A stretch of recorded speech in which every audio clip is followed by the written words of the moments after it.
Welcome everyone, my name is Nikos, aka Sephir, and this is Out of the Box, EDH.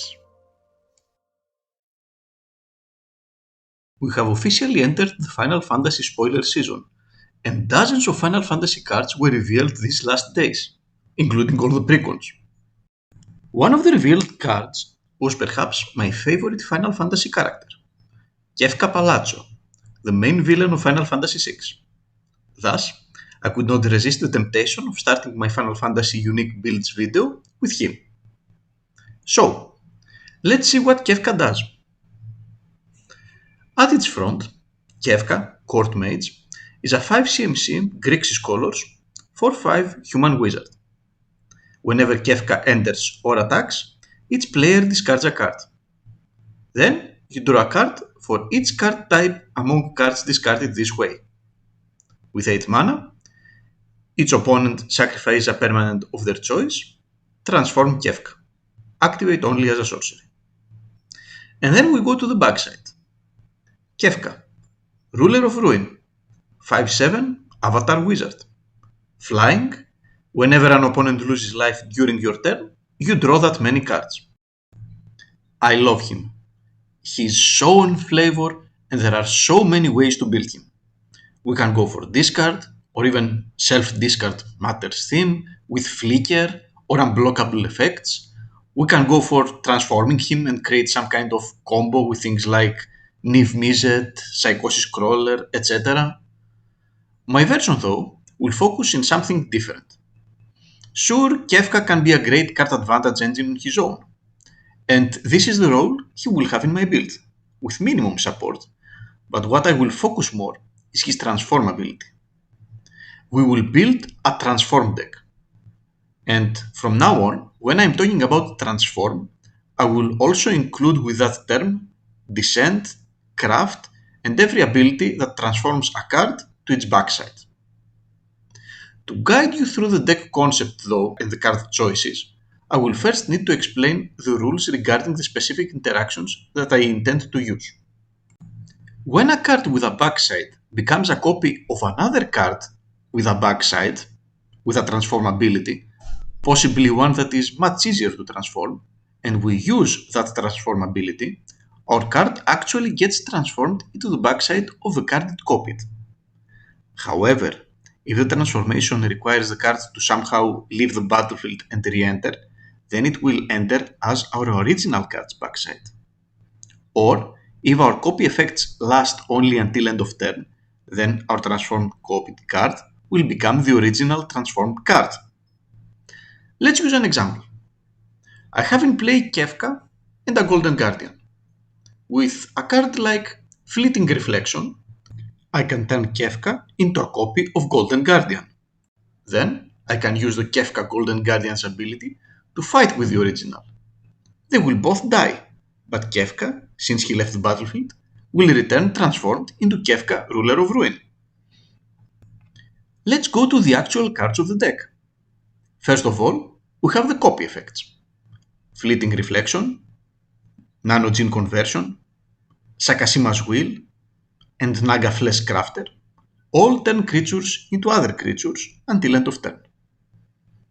Shameless Charlatan is a big flavor win option for our commander, while Everflowing Well is both a card to transform or to help us transform other cards, while its backside is also a copy effect. Saheeli is unique to the fact that it helps only artifacts to transform, and True Polymorph that its copy effects is not until end of turn, but permanent.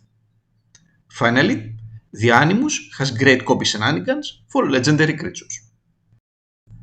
Let's move to the actual transform cards. The transform cards fall into two categories. The first one is the cards that help others to transform. These cards are usually low on CMC and the transform cost is minimal. Cards like Heir of Falkenrath, Jace Vryn's Prodigy, Civilized Scholar, Mysterious Tome, Sunbird Standard, Elusive Tormentor, Henrika Domnathi, and Golden Guardian are very easy to activate, while things like Liliana Heretical Healer, Oger Pakpatik, and Aklajots can help us transform something immediately, since anything that becomes a copy of them will die due to the legendary rule, thus getting returned transformed.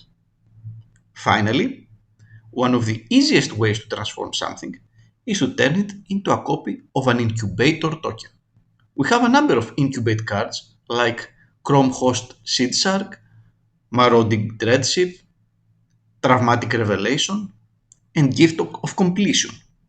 All create incubate tokens to copy. Corruption of Toasi not only gives us an incubation token, but also provides a minimum card advantage with its transform.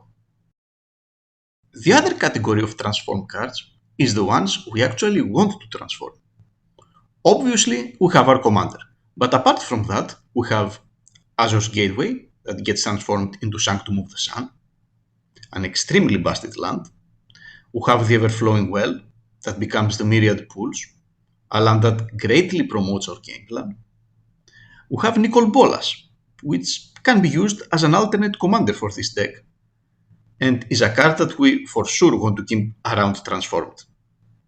Finally, Throne of the Grim Captain, Ludevic's Test Subject, and Elbrus, the Binding Blade, are three cards that can get transformed into amazing beaters.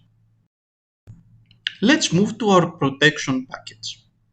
It consists of a number of counterspells like Swan Song, an offer you can refuse, Arcane Denial, Muddle the Mixture that also serves as a tutor, and 3 steps ahead. We now move to our ramp. As in most cases with Grixis decks, it will be artifact focused. We will use Sol Ring, Arcane Signet, the 3 Talisman, the 3 Signet, Felwar Stone, Relic of Sauron, the before mentioned Sunbird Standard, and Liquimental Torque that can also help in turning our creatures into artifacts so that they can get transformed by Saheeli. But speaking about Liquimental Torque, not only we will have cases of non-artifact creatures that we need to turn into artifacts first to transform them, but also non-creature artifacts that we need to turn into creatures to transform them first. Apart from Torque, we have Liquimental Coating, while to animate artifacts, we will use Behind the Mask, Rise and Shine, and Karn's Touch. Card advantage. While we do have a card advantage engine in our command zone, we will use a few more for good measure. We have Struggle for Project Purity, that will also provide our opponent's cards to discard, Black Market Connections, and I couldn't resist adding an actual transformer in the list, Starscream, that offers us the Monarchy and another way to flip our important permanents. Attention! Starscream can go infinite with the backside of our commander, making us draw our deck. Treat it with care, or if you like, you can add another transformers in the list. There is a bunch of them available in our colors. Finally, we'll add a Geth's Grimoire to increase the card draw efficiency of our commander's front side. For removal, we will use the usuals Chaos Warp, Terminate, Bedevil, Pongify, and Rapid Hybridization, with Toxic Deluge and Fire Covenant be our mass removals of choice. Finally, the deck will run its share of tutors, with Diabolic Intent, the before mentioned Muddle the Mixture, and Insatiable Avarice completing the trio. If you want to add game changers, this is the category to use them by adding Mystical, Demonic, or Vampiric Tutor into the mix. This leaves us about 34 spots for lands. We will start with the 3 fetch lands, the 3 shock lands, the 3 survey lands, the 3 bond lands, and the 3 filter lands. Command Tower, Exotic Orchard, and the appropriate triome are in. We will use utility lands like Bojuka Bog, Mistrais Village, Otawara, and Mystic Sanctuary. This leaves us about 11 spots for basics, giving priority to the islands, due to our list's higher demands in blue. And that's it. That is my take on Kefka, a transformation list. As always, I will put the list in the video description, and if you like what you see, consider joining my Discord for free, where all my personal and public lists are uploaded. See you around! Thanks for watching, and see you in the next video.